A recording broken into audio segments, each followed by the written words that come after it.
L'hypersensibilité, c'est un enfer et à la fois un paradis.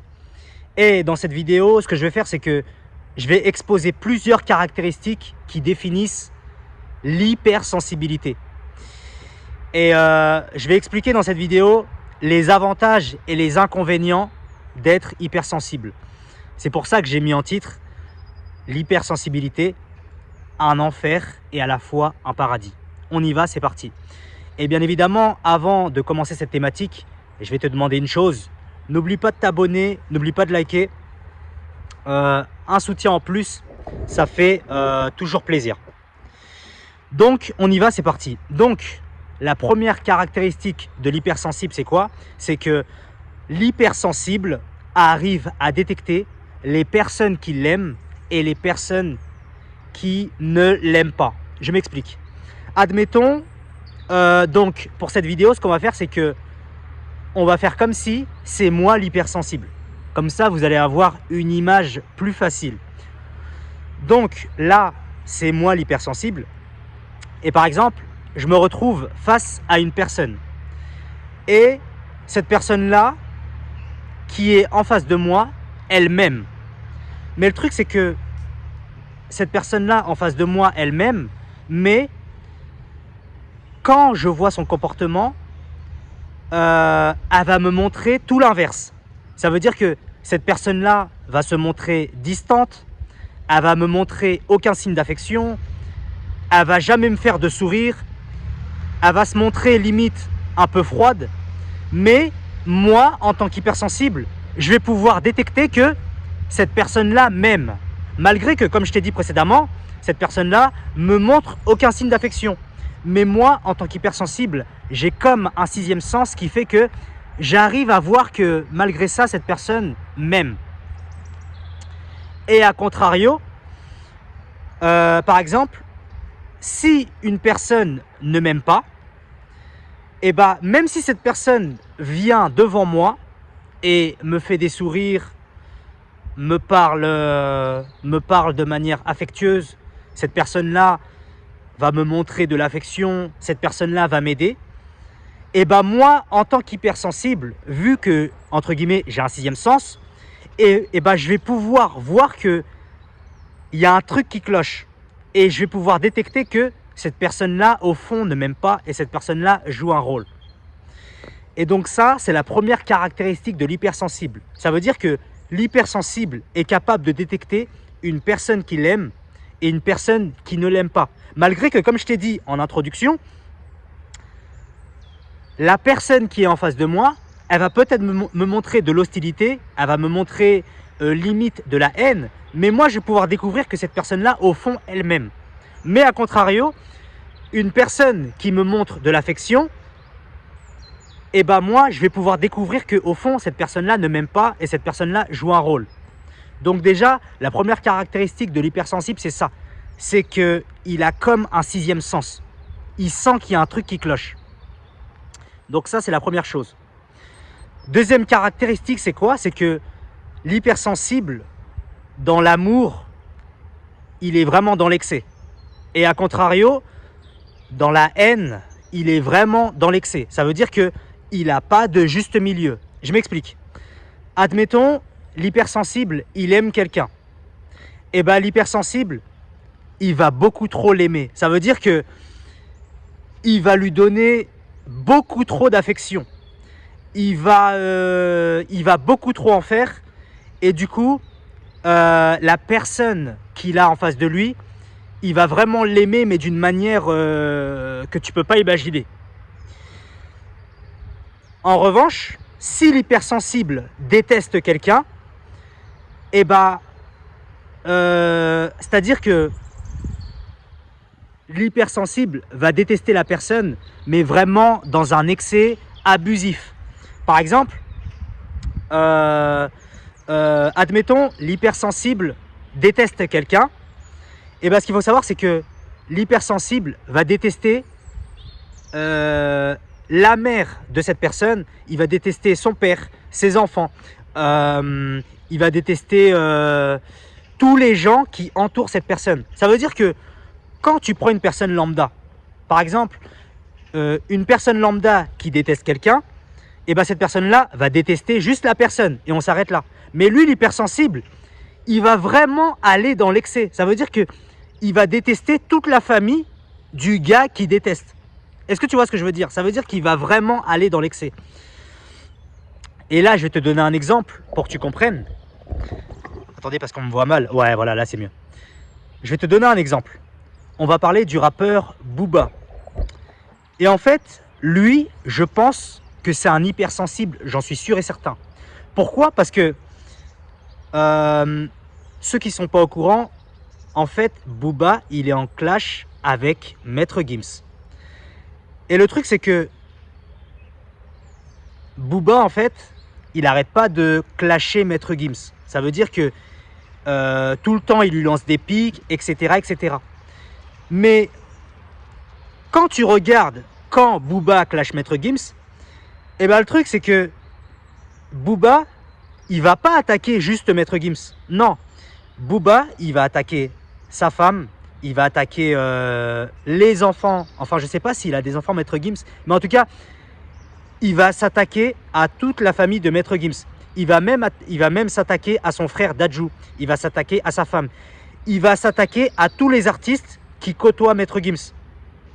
Et je sais pas si Booba est un hypersensible, mais en tout cas, ça, c'est le comportement d'un hypersensible. Ça veut dire que dans la haine, il va y aller très très fort. Enfin, il va aller très très fort. Ça veut dire qu'il va vraiment être dans l'excès. Même si, bon, ce qui fait Booba, c'est, enfin, voilà, il harcèle et tout. Donc, en vrai, c'est pas vrai. Mais ce que je veux dire, c'est que ce qu'il fait là, en fait, c'est une caractéristique d'un hypersensible. Est-ce que tu vois ce que je veux dire?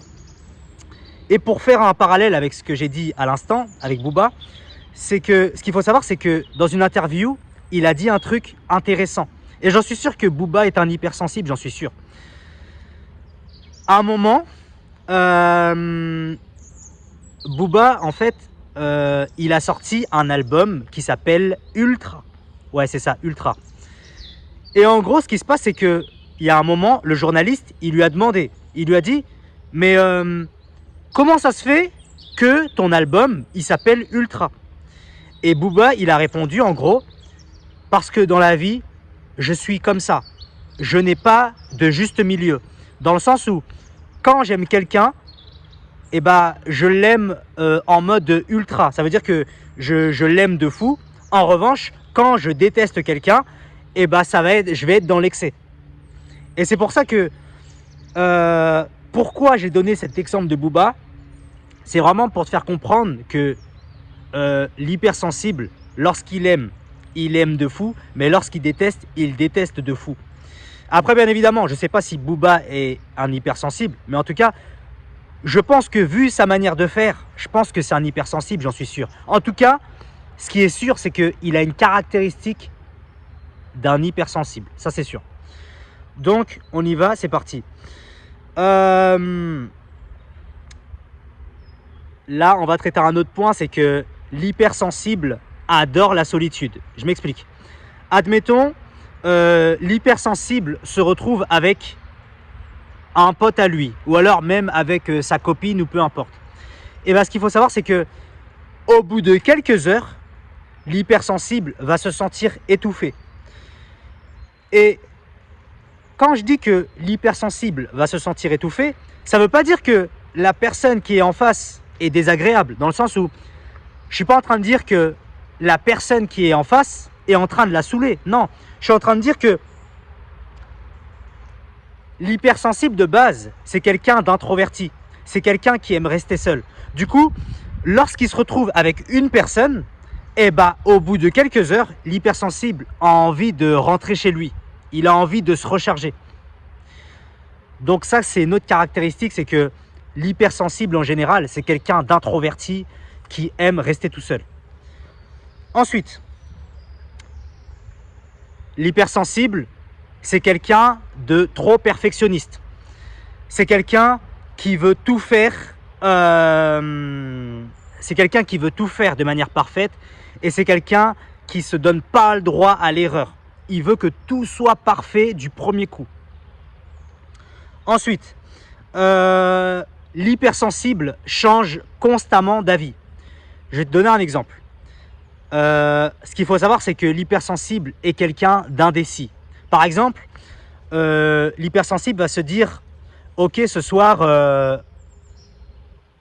je vais me commander une pizza. » Et après, 20 minutes après, l'hypersensible va se dire « Oh non, en fait, j'ai envie d'un kebab. » Et après, 30 minutes après, l'hypersensible va se dire « Oh non, et si j'allais dans un restaurant à volonté ?»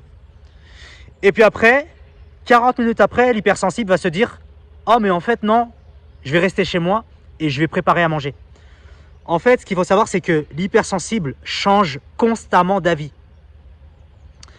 Et ça, c'est une autre caractéristique, c'est que l'hypersensible change constamment d'avis. Ensuite, l'hypersensible est une éponge émotionnelle. Je m'explique. Alors, quand je dis éponge émotionnelle, c'est quoi?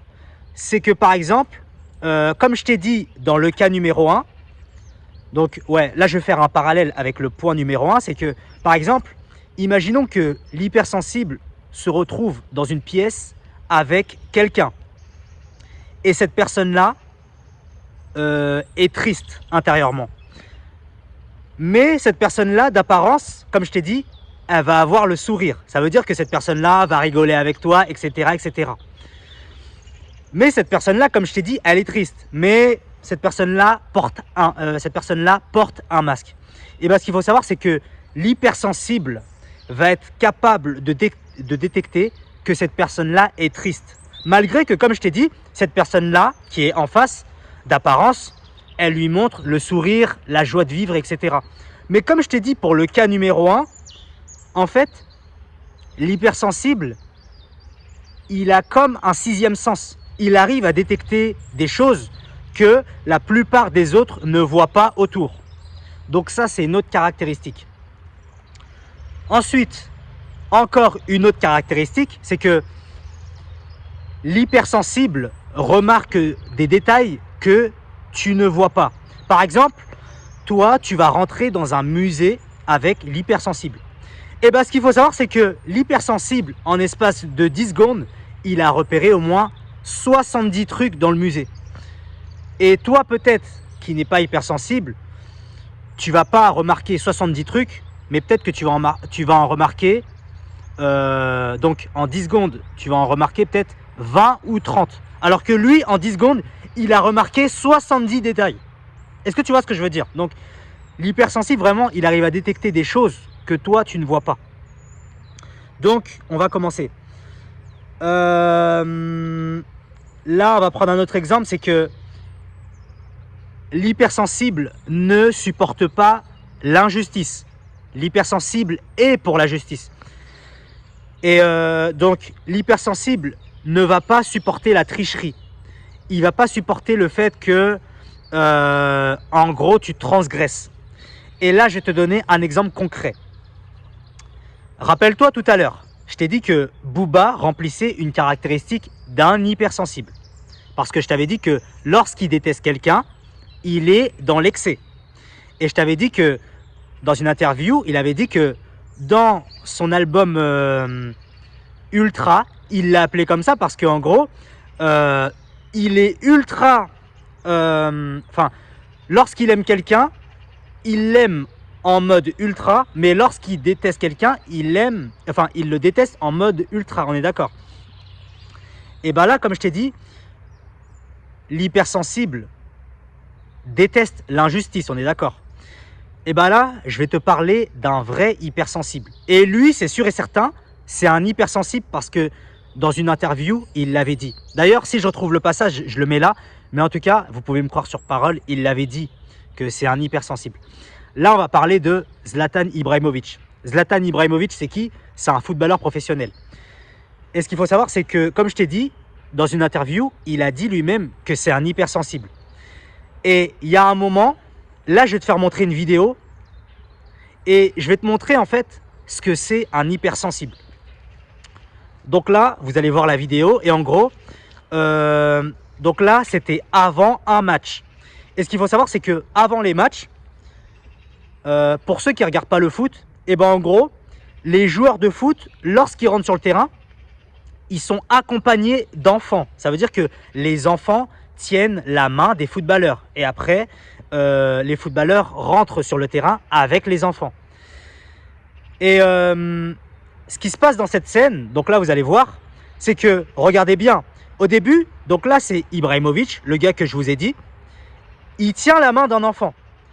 Et le truc c'est que, regardez bien, il y a un mec juste derrière, donc une personne assez âgée. La personne âgée, ce qu'elle va faire, c'est qu'elle va échanger les enfants. Parce qu'à mon avis, peut-être que le petit qui est... enfin, la personne âgée, lorsqu'elle échange les enfants, et ben peut-être que le petit, c'est quelqu'un de sa famille. Du coup, la personne âgée veut échanger les enfants. Parce que pour la vidéo, pour l'image, peut-être qu'il voulait que son enfant soit avec Zlatan pour que ça fasse mieux, entre guillemets. Là maintenant, regardez, donc là, le vieux, enfin, la personne âgée fait l'échange de l'enfant. Et regardez la réaction de Zlatan. La réaction de Zlatan, elle est très simple. Il lui dit en gros, non, non, non, non, non, non. L'enfant, il était là. Pourquoi t'échanges l'enfant? En gros, toi, tu vas derrière et toi, tu reviens. Dans le sens où, non, ça, ce que tu as fait là, c'est pas bien, c'est injuste. Tu vois. Et ça, en fait, c'est vraiment une caractéristique de l'hypersensible. Parce que là, tu as vu, Zlatan, il aurait pu laisser le truc passer. Mais non, lui, il a dit, non, non, en gros, on échange l'enfant. Et en gros, moi, je veux pas de ça, en gros. Lui, en gros, l'enfant, il était là au début. Donc, toi, tu n'as pas à échanger l'enfant, tu vois. L'hypersensible n'aime pas l'injustice. Donc, voilà. Là, on va bientôt... donc là, ce que j'ai fait, c'est que j'ai donné les caractéristiques de l'hypersensible. Et là, maintenant, je vais expliquer donc les avantages et les inconvénients d'un hypersensible, comme je vous avais dit en introduction. Donc, les avantages de l'hypersensible, c'est quoi? C'est que, comme je t'ai expliqué, l'hypersensible, ce qui est bien, c'est que il est capable de détecter des trucs que les autres ne voient pas. Ça veut dire qu'il a comme un sixième sens qui fait que il comprend vite les choses. Et la plupart des gens qui sont autour ne comprennent pas. Pas parce que l'hypersensible, c'est un génie ou quoi que ce soit, mais c'est juste qu'il a comme un sixième sens qui fait que il va détecter des choses que les autres ne voient pas. Et par contre, le désavantage de l'hypersensible, c'est que l'hypersensible n'arrête pas de réfléchir. Ça veut dire que, comme je t'ai dit, son cerveau part dans tous les sens. C'est-à-dire que il va toujours...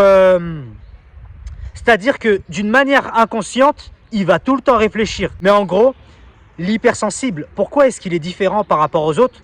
C'est juste que au niveau de son cerveau, au niveau de sa cérébralité, ça va beaucoup plus vite que les autres. Et je crois que c'était un truc, en gros... bon, je suis pas médecin, mais en gros, il y a une partie du cerveau qui s'appelle, je crois c'est l'amygdale ou l'amygdale ou je sais plus quoi.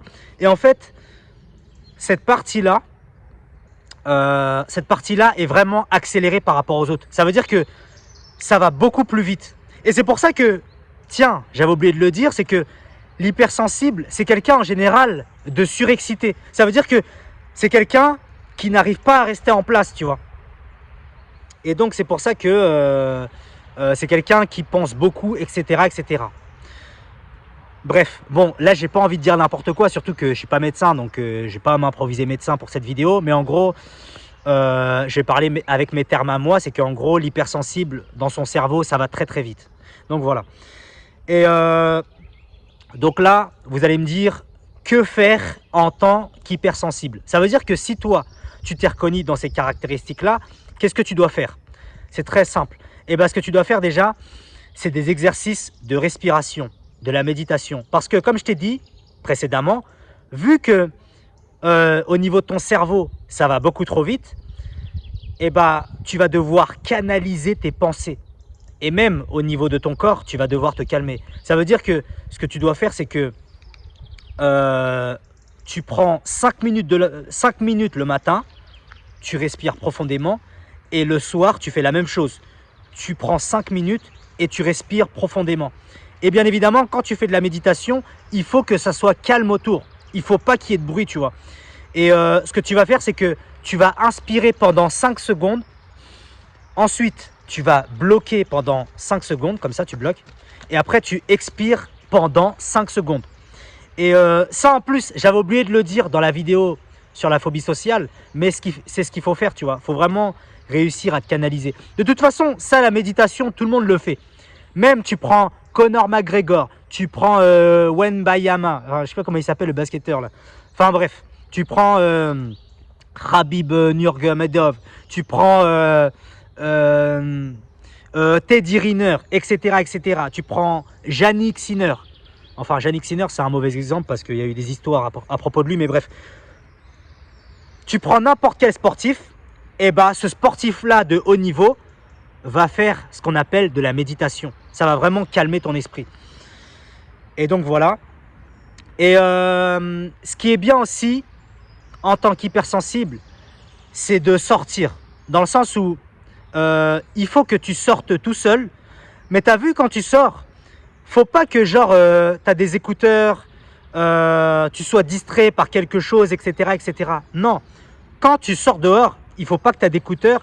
Et il faut que, par exemple, tu marches dans la forêt tout seul pendant 30 minutes ou 1 heure et tu écoutes le bruit de la nature et tu te reconcentres sur toi-même. Parce que comme je t'avais dit dans le point numéro 4 ou 5, je t'avais expliqué que l'hypersensible aime rester seul. Donc ce qui fait que parfois, il faut que tu te recharges. Il faut que tu ailles dans la forêt, tu fasses de la marche, etc. En fait, il faut que tu te vides l'esprit. Donc voilà. Comme j'ai dit, il faut accepter son hypersensibilité. De toute façon, tu as été créé comme ça et tu peux rien faire. Et donc, faut l'accepter. Et donc voilà. Donc, on va finir la vidéo là-dessus. Et comme je l'ai dit, donc, je propose un coaching où je t'accompagne 7 jours sur 7. Ça veut dire que si toi, tu as des problèmes d'anxiété ou alors tu as du mal à passer à l'action et tu en as marre de cette vie, ça veut dire que ça fait des années que tu procrastines au niveau de tes projets parce que peut-être tu as peur du regard des gens, tu ressens de l'anxiété et que tu n'y arrives pas tout seul, et sache que je propose un coaching où je t'accompagne 7 jours sur 7, où je t'aide à passer à l'action. Et pourquoi je te parle de ça? Parce que moi-même, je suis passé par là. Ça veut dire que vraiment, je sais ce que ça fait de ne pas oser. Je sais ce que ça fait pendant des années de ne pas passer à l'action. Et justement, de voir des personnes qui sont moins talentueuses que toi, mais ces personnes-là, vu que ces personnes-là, en fait, ont plus de courage que toi, et ces personnes-là passent à l'action. Et le truc, c'est que ces personnes-là ont des résultats. Je sais ce que ça fait et je sais ce que ça fait aussi de se regarder dans le miroir et limite de se détester. Parce que tu fais comme les autres et au final, tu n'es pas toi-même et au final, tu sais même plus quitter et au final, tu vas à gauche, tu vas à droite. En fait, tu sais même plus quitter. Ça, je l'ai connu. Et sache que justement, avec mon coaching, je vais t'aider justement à te transformer. Ça veut dire que pendant plusieurs semaines, je vais t'accompagner et je te dis que après plusieurs semaines, tu vas avoir des résultats. Parce que quand tu es tout seul, en général, tu ne te mets pas la pression. Tu te dis, non, c'est bon, je vais arriver tout seul. Mais le problème, c'est que au bout de 1 ou 2 obstacles, tu vas te dire, oh non, c'est bon, j'abandonne, c'est trop dur. Alors que là, si tu as quelqu'un qui te suit à la lettre, enfin, si tu as quelqu'un qui te marque à la culotte entre guillemets, ça veut dire que cette personne-là est derrière toi constamment, tu peux que réussir. Donc c'est pour ça, si tu as des questions, même sans parler du coaching, si tu as des questions, n'hésite pas à venir me voir, tous mes réseaux sociaux sont en dessous. Et donc voilà. Après sinon, si tu veux commencer tout seul, je t'ai préparé une série de vidéos en description. Donc tu as juste à cliquer sur la description et il y a une série de vidéos. Et donc voilà, on va terminer là-dessus. comme je l'ai répété en introduction, n'oublie pas de t'abonner si ce n'est pas fait. N'oublie pas de liker. N'oublie pas de commenter. N'oublie pas de partager. N'oublie pas de me dire ce que tu as pensé de cette vidéo. Ça me ferait beaucoup plaisir d'avoir un retour de cette vidéo-là. Et donc voilà. Donc, c'était Giacomo. On se dit à la prochaine pour la prochaine vidéo. Et voilà.